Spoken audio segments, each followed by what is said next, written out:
So, looking at your college, like collegiate career, you kind of, notoriously are known for your ascension. We used to talk about V, like when she first came as a freshman, she almost was like, she was so physically talented. Like she was so fast. And like, you want to talk about, we talked about effort before we got on. V gives you 110, like every single game, which I love about her and which makes her so valuable. But when she first came in, it was like a deer in headlights. Like she'd almost like injure you in practice because she was so excited to like get after it that like she couldn't even like it's like a little kid. They don't know like they're when they're like too strong for their own good. She like whack you and you'd be like, what? Why did she just whack me? Like, but she'd be like, oh, I'm so sorry. Like it was never intentional. But anyway, obviously you've grown tremendously. You're super successful and very talented player. Let's dive in first on kind of like, you picked Virginia. I'd love to hear why you picked Virginia, but more so, how are you able to kind of take it as that 4 year journey where, you go from coming in as like a freshman coming off the bench to then ultimately being like a captain and full-time, starter for multiple years after the fact. How was that process for you? I mean, honestly, it was kind of made a bit easy because of all the players on the team and Steve. And honestly, like, no one's going to tell you, like, not starting is never easy. But Sure. you're kind of coming from being like big fish in a little pond, Pittsburgh, to, okay, well, like, you're playing with people that are on the US women's national team. Like, pipe Yep. down there, little child. Like, and like honestly, just everybody's mentality there was just, okay, well, like work hard. And if you work hard, like you'll earn your spot. And you kind of saw that. It was like, hey, like you want to start, you want to play, if you're willing to put the work in, like you'll get there because Steve's going to help shape that hard work into something productive. So it's not like you're just working hard at something that's not going to help you out on the field. It's like, oh, okay, like you need to work on this, and this, and you're willing to put in the work. Okay, well, like Steve's going to take you out and help you do that and shape you into a real life soccer player. And I think you just kind of see that as the progression of your years at UVA. And I'm definitely not the only player that can like speak to that. It's you Oh, definitely for like, sure. I yeah, tell her stories all the time. I think the greatest quality about you is that you're so, I mean, now you probably feel like more of a veteran, but like back in the day, you were so receptive. V could always take, you know, criticism or, advice. She was always looking for people to kind of give feedback. And I used to even think that way. Like we get into halftime and I'm like, V's looking at Mackenzie Doniak and saying, what do I need to do? Tell me where to be. What do I need to do? And that kind of like humility, I think is so, it's some people lose sight of that, right? Because you're always thinking it has to be the most competitive environment. These are your competitors, but also teammates. It's like to find that balance and recognize that there's people successful around you that you can utilize them to make you better is like so great. And I'm sure you've even done it in the league.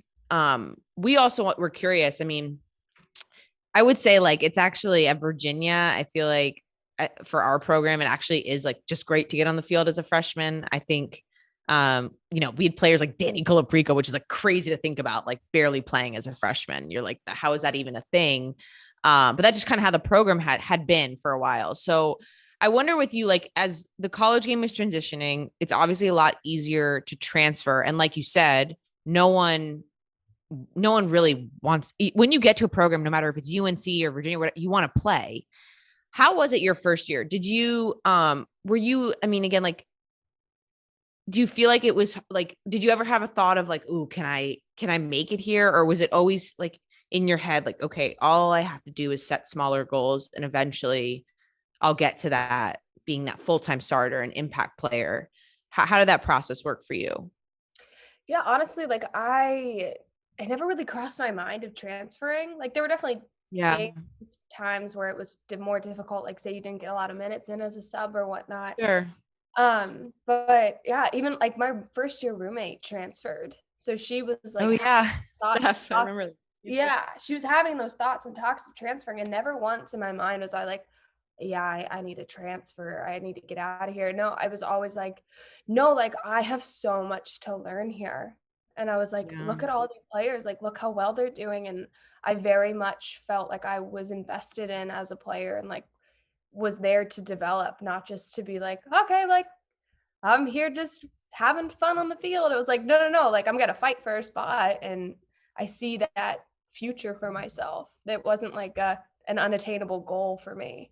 Yeah, I think that's really cool because I think now, as I'm a college coach, it is insane. You go on the portal and there's just so many kids because it's so easy. It's so easy to just hop on the portal and go somewhere else because now back in our day it was you wanted to transfer. Well, you can't transfer in the ACC because you got to sit out a year. You can't like where are you going to go? You can go to the Pac-12 because all the top teams They were are going to in the block you ACC. too. They're If gonna they put want, they so can block you. You had no right. Yeah. I mean, So I guess my question too is to elaborate a little bit is what do you think it was more of your mentality? Do you think it was your grit? What do you think kind of kept you going, not even thinking about transferring, being like, I'm going to make it here no matter what? What kind of went into that mindset? I think it's a combination of things. So I think you can have all the grit in the world, but if you're in a bad environment, culture wise, or yeah, if very Mhm. true. you feel like the coach isn't good enough, like it doesn't matter how much grit you have. Yeah. You're grinding out an environment that's not good for your mental well-being. Yeah. I think it was like the perfect storm of things. Like it was having that mentality of, okay, like I'm gonna work for this. Like I'm not gonna expect to have a starting spot. Like I'm here to work and I'm here to grind it out. And then also like I'm grinding it out in an environment that's healthy and productive for growth. And you feel that from your teammates. Like you feel the support of when you get to that next level of your game and they're like, I see you and you're killing it. Keep going. So Yeah. that like having the resources around you to better yourself as a player, I think I kind of recognized that my first year and was like, this is a good environment for me. Like I see myself here all 4 years.